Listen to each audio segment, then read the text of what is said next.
महाराष्ट्र में उद्धव ठाकरे की कुर्सी क्या गई, असली और नकली का खेल शुरू हो गया। सवाल यह है कि असली कौन है और नकली कौन है। क्या असली और नकली की लड़ाई में फंसे रहेंगे उद्धव ठाकरे और एकनाथ शिंदे। हालांकि सीधे तौर पर देखा जा रहा है कि बीजेपी को जो खेल खेलना था वो तो खेल लिया है। अब उद्धव ठाकरे खुद को असली और नकली साबित करने में लगे रहते हैं तो लगे रहने दीजिए, क्योंकि बीजेपी का जो मकसद था वो तो पूरा हो गया। ऐसे में सीधे तौर पर देखा जा रहा है कि शिंदे गुट लगातार ये कह रहा है कि वो शिवसेना के पक्के दावेदार हैं, वही असली शिव सैनिक हैं, क्योंकि बाला साहब ठाकरे ने जो सपना देखा था या फिर बाला साहब ठाकरे जिस तरह की बातें करते थे, उन्हीं बातों पर एकनाथ शिंदे और उनके विधायक चल रहे हैं। हालांकि अगर बात करें तो बाला साहब ठाकरे कभी नहीं चाहते थे कि कांग्रेस या फिर एनसीपी के साथ गठबंधन किया जाए, लेकिन सत्ता का मोह क्या ना करवाए। सत्ता के मोह में उद्धव ठाकरे ने कांग्रेस के साथ हाथ मिला लिया, शरद पवार के साथ हाथ मिला लिया, और आज देखने को मिल रहा है कि उस अकेले रास्ते पर खड़े हैं उद्धव ठाकरे, जहां पर दूर दूर की कोई आशा की किरण नजर नहीं आ रही है। जी हां, उद्धव ठाकरे को अकेला छोड़कर सब लोग अपनी अपनी स्थिति को मजबूत कर रहे हैं और अपना अपना बचाव कर रहे हैं। उद्धव ठाकरे को अकेला छोड़कर शरद पवार चुपके से बीजेपी से हाथ मिलाते नजर आ रहे हैं, जो कि ज़रूरी भी है, क्योंकि देखा जा रहा है कि भाई महाराष्ट्र में अगर रहना है और अगर आगे काम करना है, राजनीति में बने रहना है, तो जाहिर सी बात है बीजेपी से दुश्मनी महंगी पड़ जाएगी। और ये बात शरद पवार समझते हैं, क्योंकि राजनीति के पक्के खिलाड़ी है।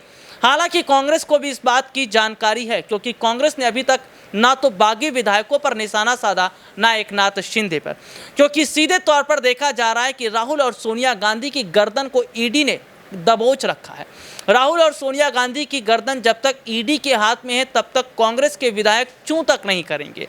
तो देखा जा रहा है कि जहां विपक्षी पार्टियों ने बीजेपी के खिलाफ बगावत की, फाइल खुलना शुरू हो गई, और फाइल खुलेगी तो जाहिर सी बात है कि कोर्ट कचहरी पुलिस के चक्कर लगते रहेंगे, ईडी का सामान आता जाता रहेगा, और ऐसे में नेताओं की बेचैनी बढ़ेगी।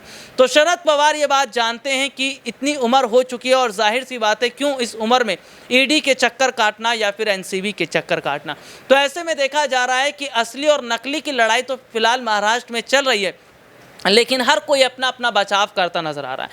हालांकि एकनाथ शिंदे बहुत पहले ये कह चुके हैं कि वही असली शिव सैनिक है और बाला साहब ठाकरे के पद चिन्हों पर चल रहे हैं। मौजूदा समय में एकनाथ शिंदे ये साफ तौर पर कह चुके हैं कि जो शिवसेना की कमान है वो उनके हाथ में आनी चाहिए। वहीं संजय राउत, जो लगातार बड़बोले बयान की वजह से ना सिर्फ उद्धव ठाकरे की कुर्सी लेकर चले गए, बल्कि उनको खुद को ईडी का समन जारी हुआ। संजय राउत भी पहले खूब बयानबाजी देते थे जब उद्धव ठाकरे मुख्यमंत्री थे। संजय राउत का वो बयान कि कब तक रहोगे गुवाहाटी में, कभी तो आना पड़ेगा चौपाटी में।